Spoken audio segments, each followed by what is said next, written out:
Would you like a cup of tea?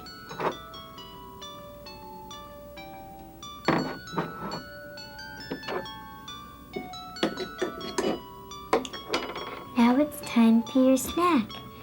This orange is to keep your blood sugar up when we go to the park.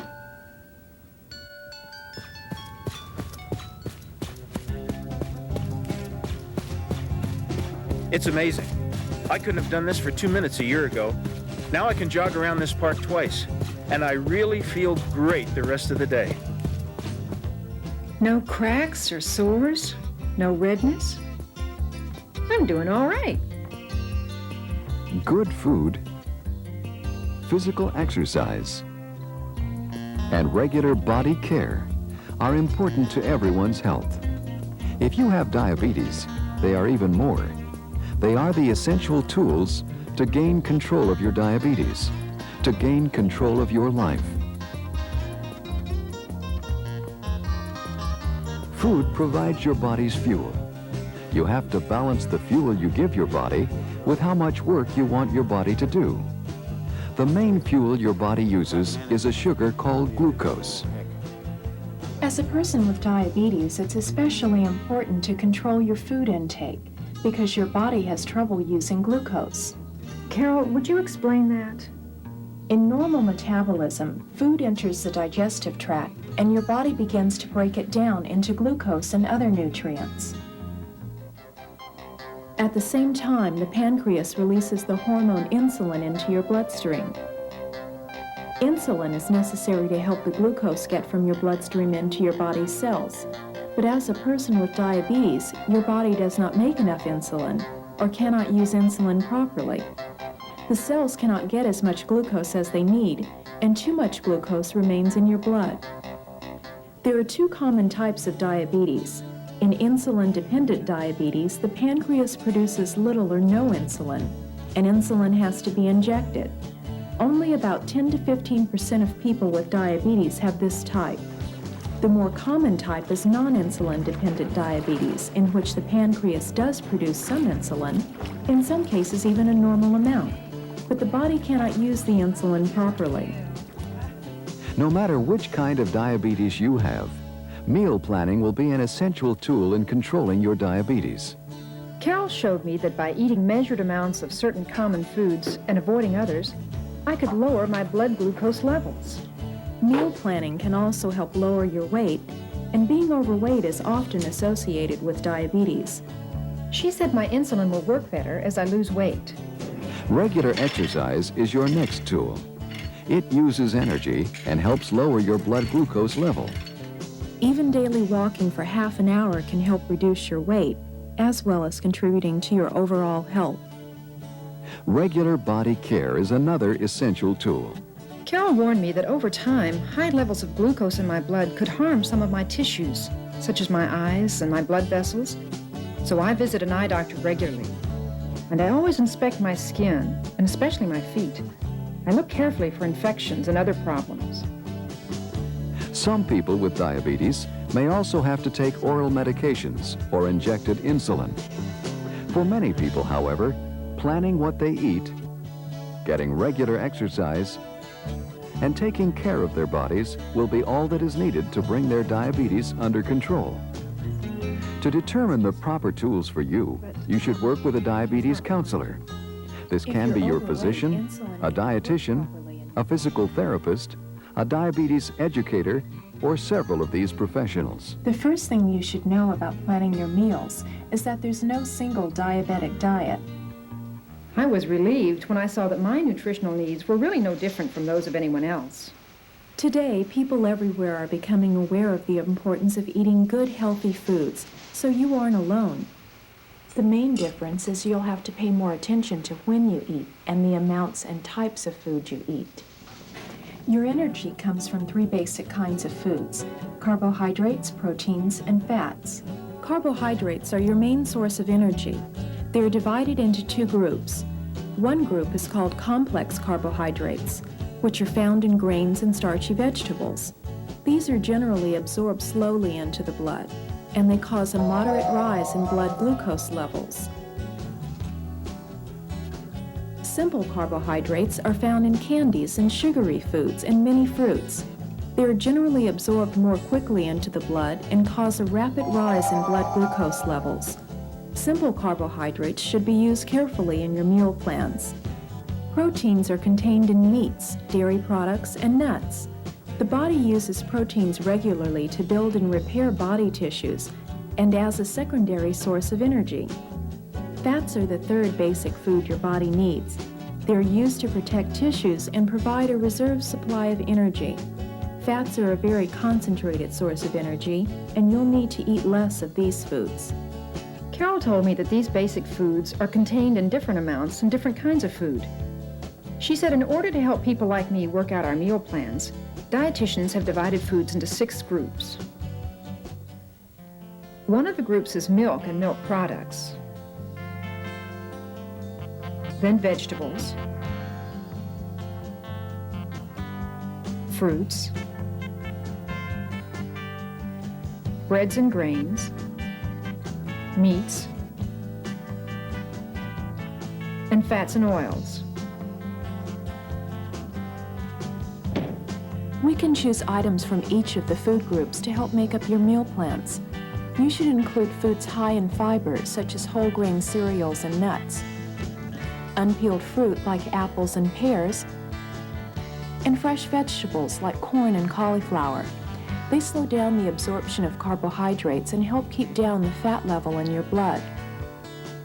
We'll cut down on fats and oils as much as possible to reduce the cholesterol level in your blood and decrease the risk of heart disease. Any fats you do use should be polyunsaturated, like liquid vegetable oils.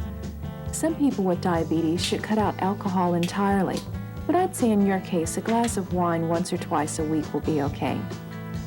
Be sure to drink it with dinner so the food will slow the absorption of alcohol into your blood. And because alcohol is so high in calories, you'll have to include it as a fat in your meal plans. And also, while you're still learning portion control, it's important to measure all the foods, so later you'll be able to judge the proper portions by eye.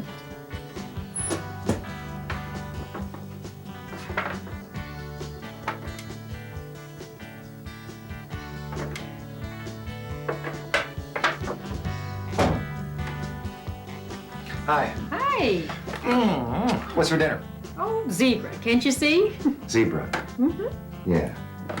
Hey, I'm gonna have to run back out again. You mind if we eat right away? Oh, 5 minutes. The usual time. Ah, great. Looks good. Good. It will be important for you to eat at regular times every day and not skip meals. Even when you're traveling, you should stop and eat at your regular meal times. Some restaurants offer special menus to help you plan your meals. But even if they don't, your experience with your meal plans will help you judge portion sizes and types of foods. When I go shopping now, I'm aware that dietetic foods are not necessarily diabetic foods. For example, diet cookies are low in sugar, but they have flour and fats that contain calories and have to be figured into my daily meal plans. I've learned to look carefully at product labels for hidden sugars, such as fructose, corn syrup, and dextrose. And I've learned to choose many healthy, good-tasting foods.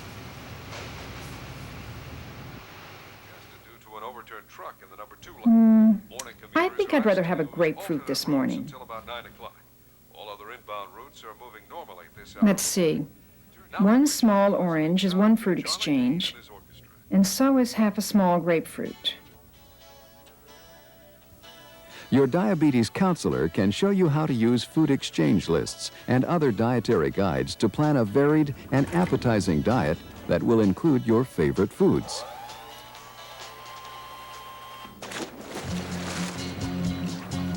Regular physical exercise, another important tool to help control the glucose in your bloodstream and to help control your weight. Exercise has both short-term and long-term effects on diabetes. In the short term, physical activity helps the glucose get into your body's cells. In the longer term, exercise is an important part of controlling your weight. This alone may control your diabetes and allow your insulin to work more efficiently.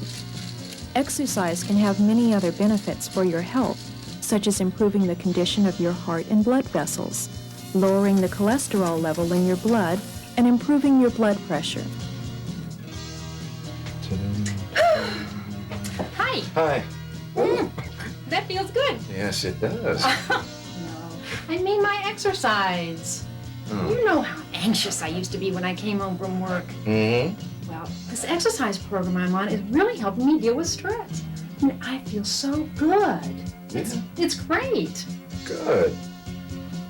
For some people who have been inactive for a long time, it may be best to start simple. The doctor said a half hour a day of walking improves my general health and my circulation. And he was right. I feel much better now. If necessary, you should slow down so you can complete a 30-minute session. Check your pulse regularly to see how your heart rate is doing.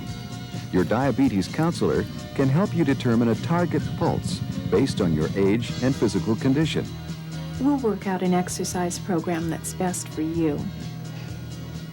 Whatever activity you perform, you should begin with stretching exercises. In general, you should choose an aerobic activity such as brisk walking, jogging, swimming, or bicycle riding. These stimulate your heart and lungs to work at a steady, increased pace. You're in pretty good physical shape. If you're tired of swimming, another excellent exercise is brisk walking. I'd say you should begin by walking every day. It's important to maintain a regular pattern of activity. As your endurance increases, you can increase your time or distance. It can help to have someone exercise regularly with you. You should try to make it someone in about the same physical condition as yourself. After completing an aerobic exercise, be sure to slow your pace and give yourself several minutes to cool down. If you miss a time, don't overcompensate the next time. Just return to your normal pattern. Another essential tool for controlling your diabetes is personal care. I don't understand about personal care. If your blood glucose level remains high over time, it can cause damage to the body tissues, particularly the blood vessels, the nerve tissue in your eye, and other nerve tissue. You should wash with mild soaps, dry your skin carefully, and watch out for injuries and infections, particularly in your feet. They're the farthest from your heart and get the poorest circulation. In addition, if there's any nerve damage, you may lose sensitivity to pain and develop serious problems without noticing it. Cut your nails straight across and wear shoes that don't pinch or rub. You should also check your gums for swelling and soreness and see your dentist regularly. And you should have regular eye checkups from an eye specialist. With good control of your blood glucose levels through meal planning and exercise, you may never develop any of these problems.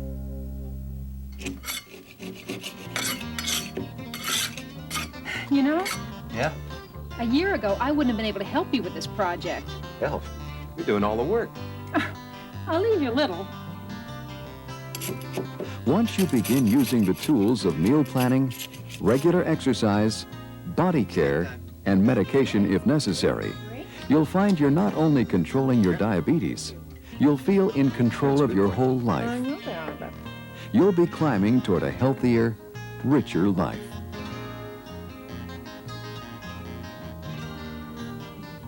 You know, ever since you started watching what you eat, I have too. I'm beginning to feel a lot better. My meal plans aren't anything unusual. They're just moderate, well-balanced meals. Hey! Oh!